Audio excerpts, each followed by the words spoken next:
भाऊ म्हणला याला औषध आणायला न्या, नाही तर दुकानदाराला तुम्ही कुठलं बी औषध मागता. आणि त्याच्यावर पप्पाने डायरेक्ट तोंडच वाकडं करून बसले. गॅस चालू ठेवला आणि उचल हिंडती आहे.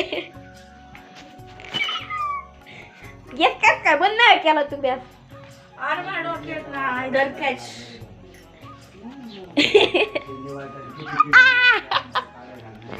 गॅस चालू ठेवला होता आणि केली कुठेतरी हिंडाई. तसा मी गॅस बंद करूनच ठेवला होता, पण आईसाहेब कबूल होत्याच का नाही त्याच्यामुळे आईसाहेबांना म्हणलं गॅस चालू ठेवला होता का नाही तुम्ही. पप्पा खाऊन पिऊन ओके होतं, मला नुसतंच मागं लावलं होतं. अरे उरक केला का पटक्यानी. आज आईने केली ती कारल्याची भाजी, ती बी डाब्याला भरली होती. आईसाहेबांना म्हणलं मी निरंकार उपास धरण, पण कारल्याची भाजी अजिबात खाणार नाही. मी निघालो होतो गाडीत पेट्रोल टाकाय. मी लावला होता मामाला पण, म्हणलं स्कॅनर सोडलंय तेवढं त्याच्यावर 500 रुपये सोडा.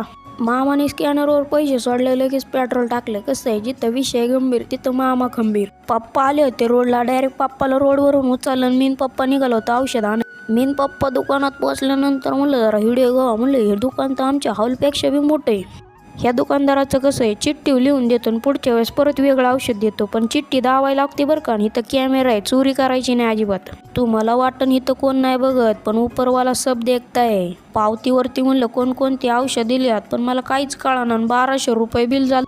मालक तुम्ही आम्हाला दत्तक घेताना तुम्हाला पैशाची अडचण नाही ना आली? अरे गांडीचे चट्ट निघले. ज्या दुकानातून औषधं घेतल्यात ना त्या दुकानाचं नाव नीट बघा. मीन पप्पा निघालं घरी. म्हणलं पप्पाला म्हणलं थांबायचंय का इथं तुम्हाला?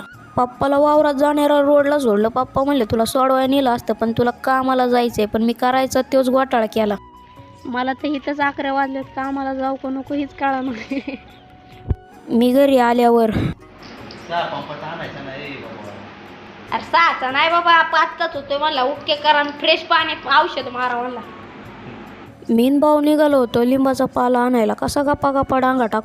भावाने लिंबाचा पाला तोडून ठेवला होता. आपली हाईट बारीक असल्यामुळे आपण लिंबाचा पाला तोडलाच नाही. मी निघालो होतो लिंबाचा पाला घरी घेऊन. म्हणलं दिसतोय का नाही मी तुम्हाला? घरी आल्यानंतर लगेच लिंबाचा पाला सोलून घेतला. भावाला म्हणलं सोल पटकेन. आता लिंबाचा पाला मी सोललाय. भाऊ म्हणलं तू धुवून घे. म्हणलं घेतो बाबा, लय नको बोलू. हा मम्मीच्या लग्नातला मिक्सर आहे, काय कारण असतो बंद पडला होता. मग मला रिपेअर करायचा होता, आणि मला जर रिपेअर करायला नाही ना जमला, घरातली म्हणते इतक्या दिवस जाऊन काय शिकला तिथं. मिक्सरचा गेला होता ब्रश. म्हणलं बरं झालं वाचो, नाही तर माझ्या इज्जतीचा पंचनामाच झाला असता. झाला ना मिक्सर चालू.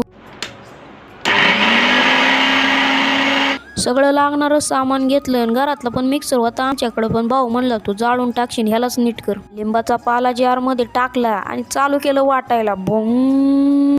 लिंबाचा रस गाळून घेतला आणि भावाला म्हणलं चलो